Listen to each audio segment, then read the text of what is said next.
नमस्कार दोस्तों, आप देख रहे हैं देश की आवाज़ आशीष के साथ। एक बार मैं फिर हाजिर हूँ एक नए करंट अफेयर्स प्रश्न उत्तरों के साथ। दिन है सोमवार का और तारीख है 14 जून 2021।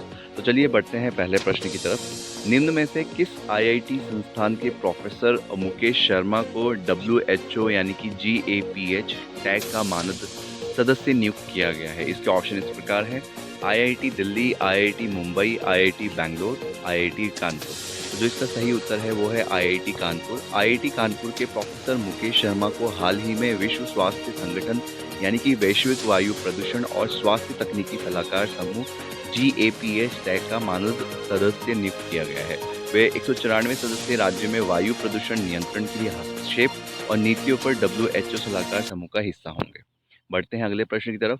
केंद्रीय शिक्षा मंत्री रमेश पोखरियाल निशंक ने हाल ही में किस योजना के तहत राज्यों और केंद्र शासित प्रदेशों को 7,622 करोड़ रुपए जारी किए हैं? तो इसके ऑप्शंस ये रहे: पीएमकेवाई योजना, समग्र शिक्षा योजना, स्वामित्व योजना या आत्मनिर्भर भारत योजना। तो इसके जो सही उत्तर है वो है समग्र शिक्षा योजना। केंद्रीय शिक्षा मंत्री रमेश पोखरियाल निशंक ने हाल ही में समग्र शिक्षा योजना के तहत देश के राज्यों और केंद्र शासित प्रदेशों को 7,622 करोड़ रुपए जारी किए हैं। ये समग्र शिक्षा योजना शिक्षा के लिए एक एकीकृत योजना है जो कि प्री स्कूल से 12वीं कक्षा तक के लिए केंद्रित है। बढ़ते हैं अगले प्रश्न की तरफ। भारत के किस राज्य के वैश्विक के सबसे बड़े परिवार के मुखिया जियोना चाना का हाल ही में निधन हो गया है? तो इसके ऑप्शन ये रहे: केरल, गुजरात, मिजोरम, सिक्किम। जो इसका सही उत्तर है वो है मिजोरम। भारत के मिजोरम राज्य के विश्व के सबसे बड़े परिवार के मुखिया जियोना चाना का हाल ही में 76 वर्ष की उम्र में निधन हो गया है। वे पेशे से बड़े ही हैं और उनकी 38 पत्नियां हैं और 89 बच्चे हैं। उनका जन्म 21 जुलाई 1945 को हुआ था। वे पावल नाम के समुदाय के प्रमुख थे। बढ़ते हैं अगले प्रश्न की तरफ। 14 जून को विश्व भर में कौन सा दिवस मनाया जाता है? विश्व विज्ञान दिवस, विश्व डाक सेवा दिवस या विश्व रक्तदान दिवस या विश्व जल दिवस? तो जो इसका सही उत्तर है वो है विश्व रक्तदान दिवस। 14 जून को विश्व भर में विश्व रक्तदान दिवस यानी कि वर्ल्ड ब्लड डोनर डे मनाया जाता है। इस दिवस को मनाने का उद्देश्य सुरक्षित रक्त उत्पादों की आवश्यकता के बारे में जागरूकता बढ़ाना है। बढ़ते हैं अगले प्रश्न की तरफ।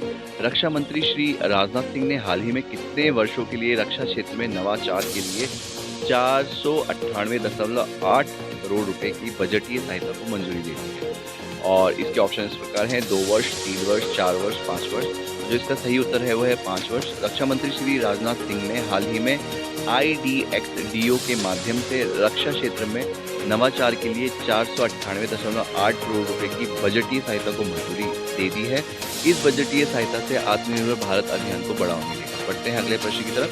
चेक गणराज्य की किस महिला खिलाड़ी ने हाल ही में फ्रेंच ओपन टेनिस में महिला एकल का खिताब जीता है? ऑप्शन इस प्रकार हैं: मारिया शारापोवा, सेरेना विलियम या बारबोरा क्रेजिकोवा। तो जो इसका सही उत्तर है वो बारबोरा क्रेजिकोवा है। चेक गणराज्य की बारबोरा क्रेजिकोवा ने हाल ही में अनास्तासिया पवालुचेनकोवा को 6-1, 2-6, 6-4 से फ्रेंच ओपन टेनिस में महिला एकल का खिताब जीता है। वे अपना पहला ग्रैंड स्लैम फाइनल रही थी। वे इससे पहले क्रेजिकोवा ग्रैंड स्लैम टूर्नामेंट में 5 बार डबल का खिताब जीत चुकी हैं। बढ़ते हैं अगले प्रश्न की तरफ। G7 के नेताओं ने हाल ही में किस देश के बेल्ट एंड रोड इनिशिएटिव का मुकाबला करने के लिए B3W लॉन्च किया है? इसके ऑप्शन इस प्रकार हैं: जापान, ऑस्ट्रेलिया, चीन, अमेरिका। तो जो इसका उत्तर है वो है चीन। G7 शिखर सम्मेलन में नेताओं ने हाल ही में चीन के बेल्ट एंड रोड इनिशिएटिव का मुकाबला करने और विकासशील देशों की मदद के उद्देश्य से बिल्ड बैक बेटर वर्ल्ड यानी B3W लॉन्च किया है। इस सम्मेलन के दौरान अमेरिकी राष्ट्रपति बाइडेन और G7 साझेदार नई वैश्विक बुनियादी ढांचा B3W के लिए सहमत हुए हैं। बढ़ते हैं अगले प्रश्न की तरफ। इनमें से किस देश के अर्थशास्त्री रेबेका ग्रीनस्पैन को संयुक्त राष्ट्र व्यापार और विकास सम्मेलन का नया महासचिव नियुक्त किया गया है? तो इसके ऑप्शन इस प्रकार हैं: Spain, Japan, Australia, Costa Rica. जो इसका सही उत्तर है वो है कोस्टा रिका।